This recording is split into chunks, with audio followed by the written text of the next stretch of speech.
Ya, pemirsa masih bersama kami dalam Newsroom dan masih membahas terkait membantu SDM andal hadapi tantangan global.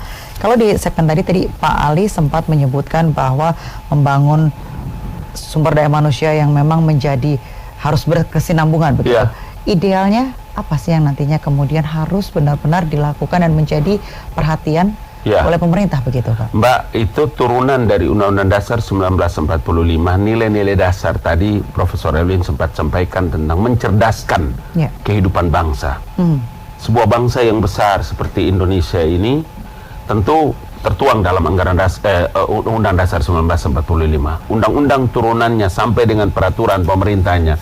Ini mesti ketika kita ingin membangun sumber daya manusia yang secara sustainable, continue bagi generasi-generasi yang akan datang, tidak bisa tidak. Harus memang dengan regulasi, harus dengan sistem, harus dengan mekanisme yang bagus, yang didukung oleh regulasi undang-undangnya. Kemudian jangan pernah ragu ketika kita mengalokasikan anggaran pendapatan belanja negara untuk masa depan pendidikan generasi. Kalau ini kita tidak segera pikirkan, paling tidak ada sekitar 14 variabel penting. Itu sebabnya saya kira saya ingin mengatakan bahwa periode kami ini anak-anak Papua, saya bisa datang sekolah di Sorbonne, saya bisa datang sekolah ke Al-Azhar University, saya bisa datang sekolah di Universitas Indonesia. Kenapa? Karena orang tuaku memikirkan tentang masa depan seorang Ali Mukhtar. Itu pada usia berapa? Usia 17-18 tahun. Saya sekarang 53 tahun. Ya kan? Jadi orang bisa tahu, oh ini ternyata program. Seluruh Alkitab mengajarkan tentang pikirkan generasimu di masa yang akan datang, karena mereka akan hidup pada zaman dan generasi yang berbeda dengan kalian hidup. Karena itu kalau untuk menjaga sustainable, kontinuitas dari program pengembangan sumber daya manusia bagi generasi Indonesia, tidak ada lain. Pemerintah telah mengkonsentrasikan pikiran itu, itulah pidato cita-cita besar yang sedang disiapkan menjadi legacy bagi Presiden Joko Widodo. Baik, Pak Profesor Elwin sendiri, bagaimana kemudian nantinya tugas dan tanggung jawab untuk kemudian teknisnya dan untuk membangun SDM ke depannya begitu, Pak?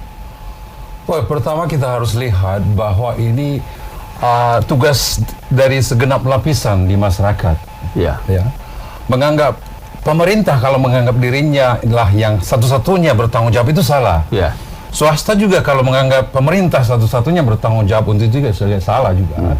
Masyarakat juga demikian kalau menganggap ini tugas pemerintah toh itu salah.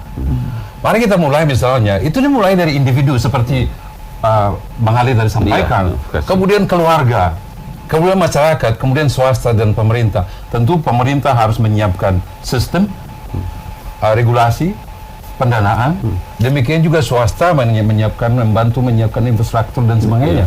Tetapi kembali, pertama kita harus mulai dulu dari budaya masing-masing, keluarga, society yang haus pengetahuan.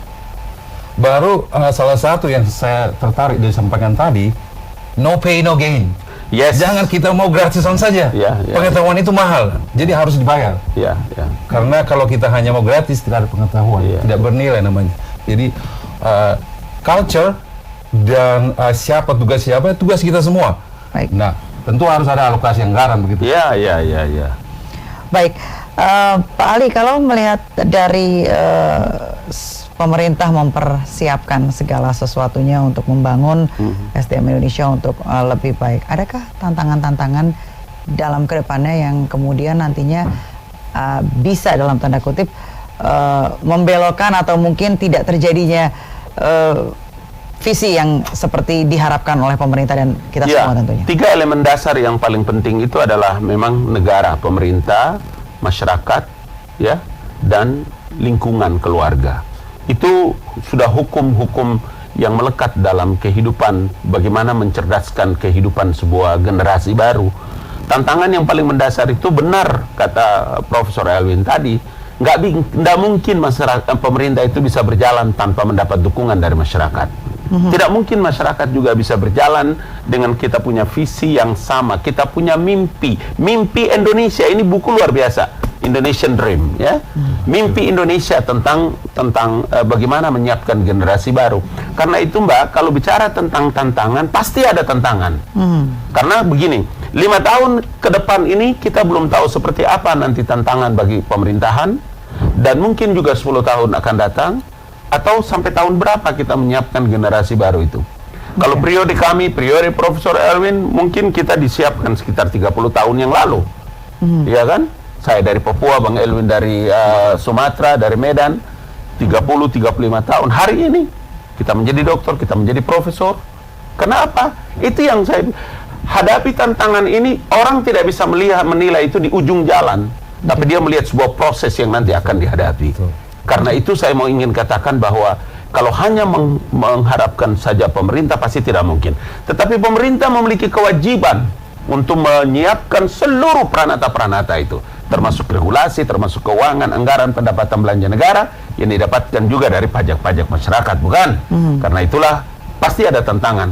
Tetapi mimpi besar bagi sebuah bangsa itu adalah menyiapkan generasi baru yang memiliki kemampuan intellectual knowledge yang bagus, punya moral ability yang oke, dia memiliki culture yang the best, dan punya sumber daya yang kuat.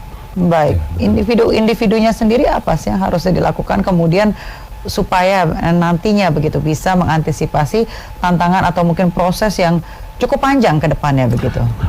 Mbak, saya mau bilang salah satu ya, saya minta izin waktu, saya mau bilang bahwa ciri pertama dari masyarakat yang memiliki peradaban itu yang paling pertama, believe in God. Dia punya keyakinan yang kuat kepada Tuhan. Islam, Katolik, Protestan, Hindu, Buddha, dan Konghucu. Mesti generasi kita itu ditanamkan nilai-nilai kepercayaan kepada Tuhan yang Maha Esa dengan nilai yang kuat, supaya dia bisa meyakini bahwa kebersamaannya di mana dia berada, Tuhan ada dalam setiap tarikan napas dan pergerakannya. Kalau itu menjadi akan generasi yang saya percaya dia akan kuat, dan dia punya kultur yang luar biasa. Kulturnya kultur Merah Putih, kulturnya kultur Indonesia, kulturnya kultur orang Batak, orang Jawa, orang Aceh, orang Papua, orang Sunda, orang Papua, dan segala macam. Jadi itu yang menurut saya tantangan itu akan datang pada zamannya, tetapi mereka akan kuat kalau variabel-variabel ini melekat dalam diri mereka. Gitu. Baik, kami harus jeda sejenak, pemirsa jangan kemana-mana, tetap bersama kami di Newsroom.